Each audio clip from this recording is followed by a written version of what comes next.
All righty. Welcome, guys. Happy Wednesday. Tonight's speaker guest is someone super special, someone we can learn a lot from if you already don't know her. Miss Sarah, she is a mommy of two, pregnant with the third on the way, about to get to the $1 million club, PV queen. I mean, if you see her hair, you're like, okay, it makes sense. Um, and I want you to say your journey, but I know I was talking to AJ and I know you did a great rebuild. So someone that was AED, lost it, hit it again with a brand new team, I think is one of the most inspiring parts of your journey. So Sarah, the way we started off is in like 5 minutes, share a little bit about your story, maybe like how or why you got started, how it's been. I know 5 minutes is a very short time.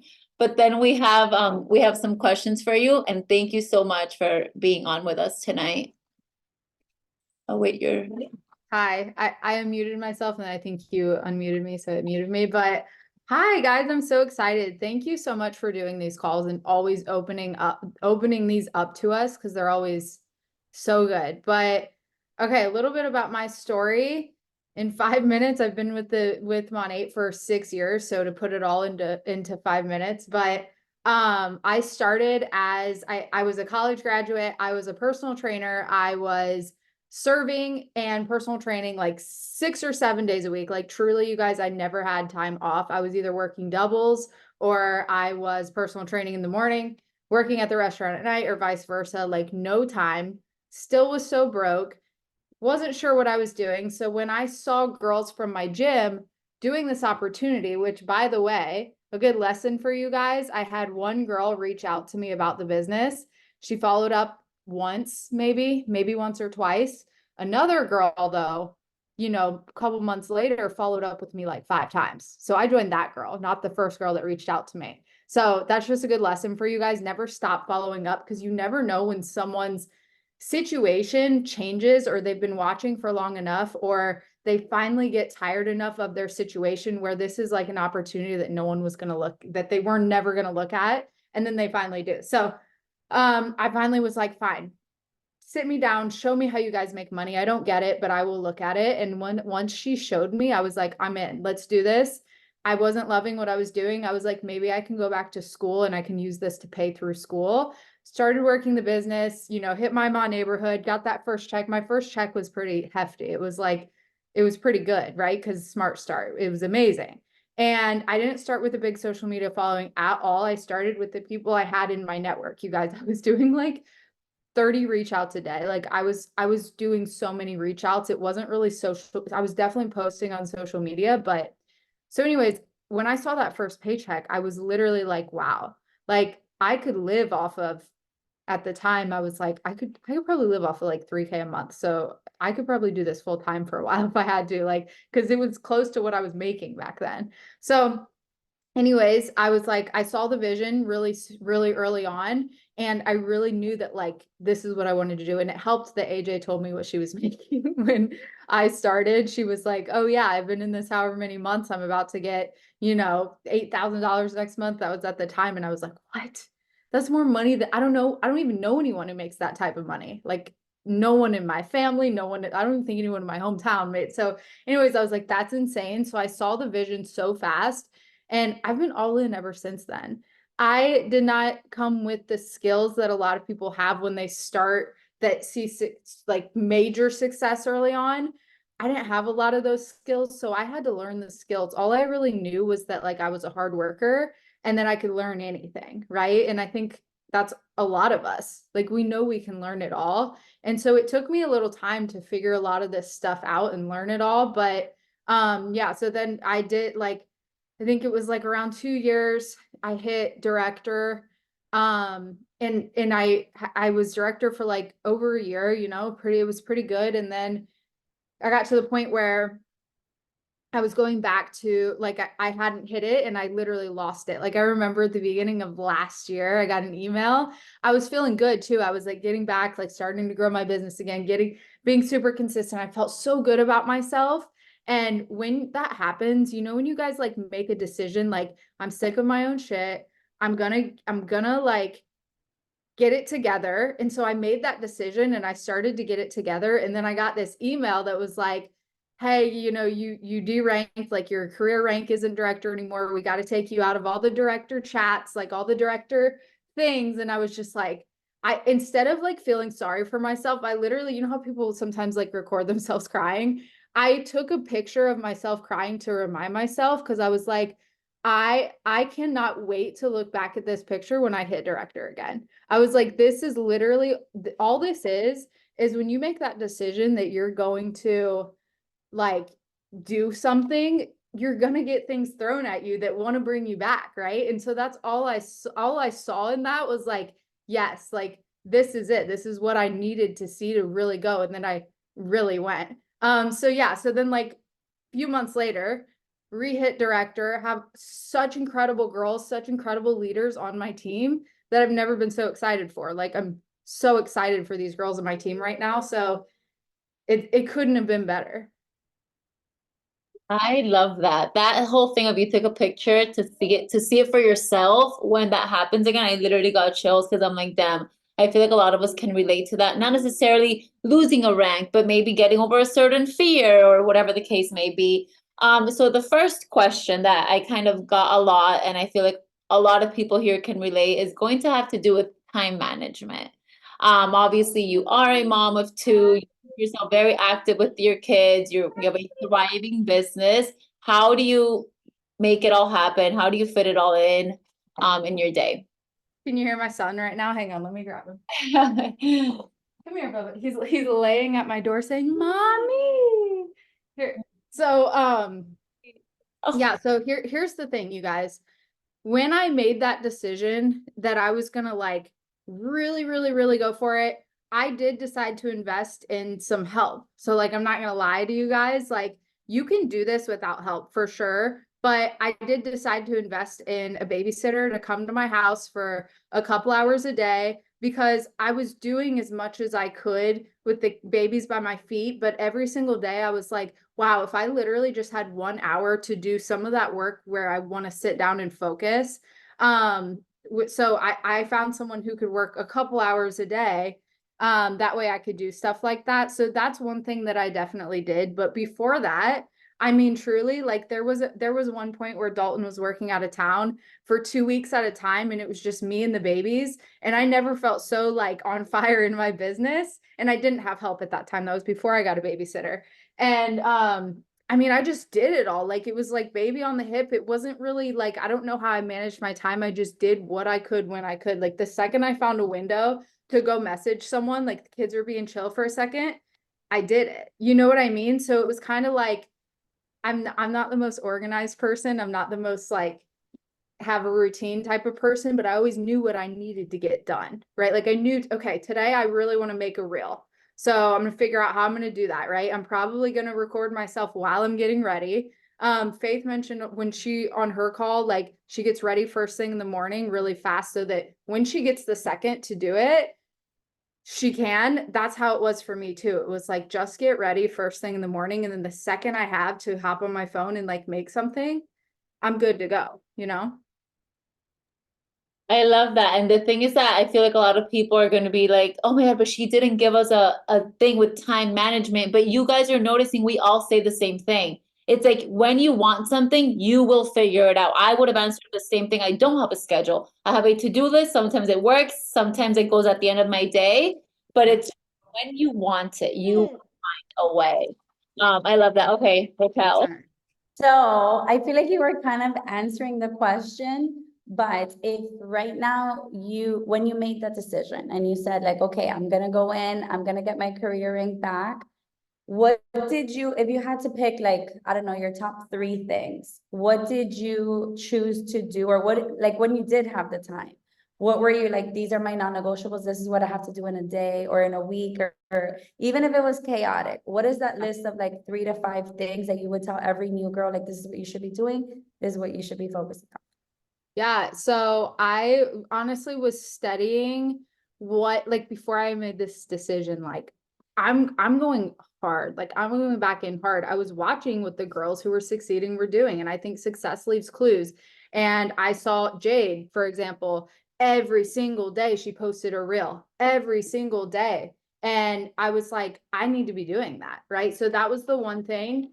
Every single day there was a reel. And literally, like, at that time, my kids were at my feet every single time. You guys wouldn't even know it. I'm over here styling and flipping my hair, and my kids are like getting into my makeup and all those things. So it was making and posting a reel every single day. And then it was, I mean, just the reach outs and talking to people, getting on my story. And then obviously you're always talking in your chats, right? Like, that's always happening. You open up your chat every day, getting on like calls, getting on one-on-one calls with people for sure.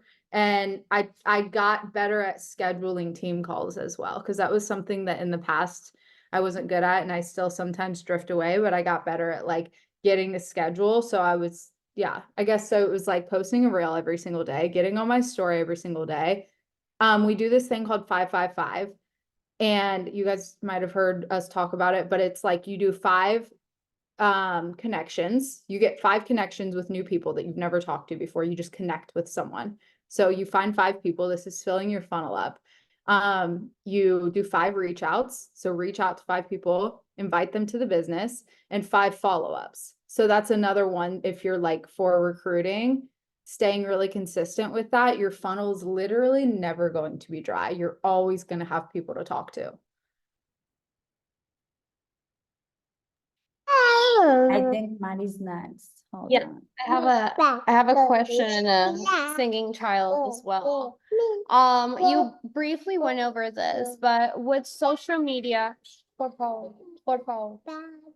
social media, how did you define your niche? Was your Instagram always poppin', or what did you start doing differently that it turned it into growth? Sorry. Yeah, no, for sure. No, it was not always popping. Like, I was the person who kind of was salty against Instagram. Like, I would literally be like, guys, like, you need to be doing like reach outs is where it's at. Like, my Instagram never was bringing me people. It was like I always had to only be talking to people. So I was kind of like, Instagram doesn't matter, like social media doesn't matter. Like, truly, I was like such a hater kind of. And so no, it wasn't always, but one thing, a mistake that I had been making for so many years was trying to talk to everyone. Like, and I think a lot of us do that. Like, I was talking about every single product Monat had. I was talking about the opportunity is for every single person, and it is, right? And I never want to say that, oh, it's not, or you guys aren't invited or whatever. It's not like that, or make it some exclusive thing. But I talk about the person that I was when I was starting, and I talk about who I am now in my avatar, and that's who I'm talking to. So I think about a specific person when I'm talking about the business, for example. I'm thinking about a specific person that I'm talking to, right? Like, that's who I'm talking to. I want the people who I'm looking for to be like, wow, sounds like she's talking to me. And then as far as like the products, I really narrowed it down on hair care. I picked like 2 products that I'm like, I'm going to talk about the oil all the freaking time, and I'm going to talk about the IR clinical system all the time, because like I was postpartum and like whatever. So it was one of those things, but those are like, I picked like a couple products to really talk about all the time. Cause I feel like the more you repeat yourself, people get like those exposures more and more and more. Instead of being like, okay, I talked about the oil yesterday, now I got to talk about the skincare, and then now I got to talk about this and that and that. People like need to hear it over and over. So I would say I niched more on hair care, and specifically thickening hair, like thickening your hair, postpartum hair loss. I pretty much niched on that, and then talked about oil all the time. I love that. Okay, now, because actually today I sent in my chat the whole 555, and the number one question was, who are you reaching out to and what are you saying?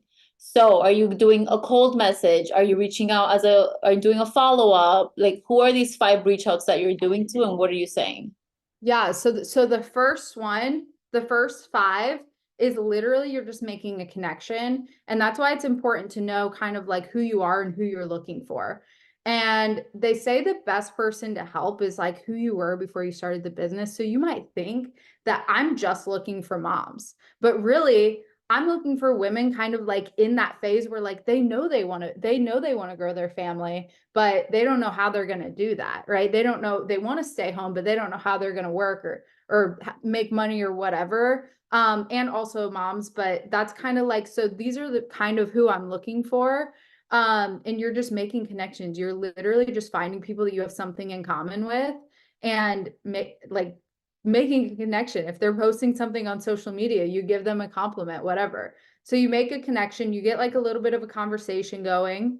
And then for the invites, I mean, it depends on the person, but a lot of the time I'm just voice noting someone and I'm being like, girl, I don't know if you've seen what I do, right? Because they got to be following you back and you got to have stuff on the story. But I'll be like, girl, I don't know if you've seen what I do, but you would literally kill it at this. Like, I know that you are posting, you're posting like your favorite stuff here and there. Like, you could be making so much money. I don't know if this is even up your alley.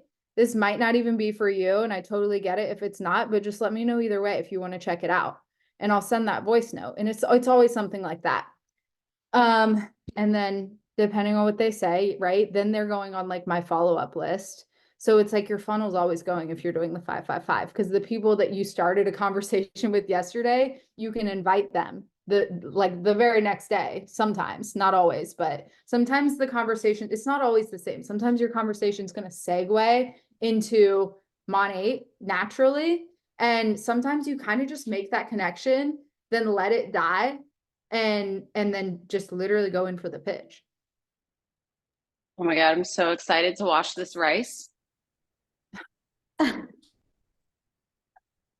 was like, what? Okay, last one, and then Joe will wrap it up, but you kind of answered this too. Do you do anything with your current followers, or your 555s are like like cold market, or do you like look at who's following you, or like when you have a new follower, do you write to them and say like, thanks for following me? Like, how do you engage with your already big network? I mean, I personally, so normally it's like in my stories, I'm like trying to get people to want to engage with me. But before that, like I am now at the point after being so consistent on social media that I do get a lot of new followers every day. I do get a lot of new people every day, but it wasn't always like that. So it used to have to be where I had to go out and seek people and go on like, a person's like an influencer I like, and find who follows them and find the people, whatever, like that, like that's how I had to do it. But now I do get a lot of followers, so I pretty much just go through like my new followers and find the people that I think I'll really vibe with because they're already following me. So then it's like an easier way to kind of segue into that. The other thing too is I go through the people who are watching my stories. Like that's because they're already warmed up. And if they're watching your stories, there's a reason they're watching your stories, right? Like they gotta be interested, especially if you're posting Mon8 all the time. They're watching for a reason. So that's where I really start, is like I go through my stories and who's watching my stories. So if you're not at that point yet, like obviously I wasn't, so this wouldn't have helped me at the time. I would have been like, okay, well, I literally reached out to every single person that even follows me, right? So that's where you got to go and you got to find new people. But putting out content, like some of my girls found me, you guys, from this stupid video that I made about making butter out of my breast milk. Like it was just a dumb, funny video. And a lot of my girls, it kind of like went, whatever. A lot of my people found me through that. They're like, wow, this is funny. That's something I would do. And then they saw my Mon8 content. So don't be afraid to put other content out too. Like it doesn't all have to be Mon8. It doesn't all have to be hair or whatever. Like be yourself, like do the things that you do that'll find the people that kind of are going to vibe with you. And that's how you're going to bring more people in who haven't already heard of Mon8 and aren't just following you because of Mon8. You know what I mean? Sorry. Yes, I love everything you said. Thank you so much. Now, the last one is just, what's the advice you would give that new market partner that just signed up like yesterday? If you got that one new girl on your team, what is one piece of advice you would give them? I would say to just like, you gotta stay close to the fire. You gotta kind of like get into it, right? Like I think a lot of people start this business and they don't ever actually dive into it. And they don't ever actually like look into, they don't watch any training videos. They don't, obviously taking action is the first step, but you got to get in the chats. You got to study what people are doing, right? Like you got to figure out like what this really is and what you want out of it. And so many people are just like on the surface of it, you know? So go deep with like what you want out of this business and how you're going to get there, and then make a plan and stick to it. And don't get distracted. I think that's a big thing too. Yes, especially at the beginning, don't get distracted. Yeah. Sarah, thank you so much. This was gold. I feel like it's the things that all our new banks know. No. The things all of our new girls need to hear, and even some of our old girls, you know, we need this reminder, and you're obviously killing it for a reason. If you girls already don't follow her, please go do, because her content is amazing. I'm so grateful for you. Thank you so much for being on, and let's finish the month strong. Thank you. Bye.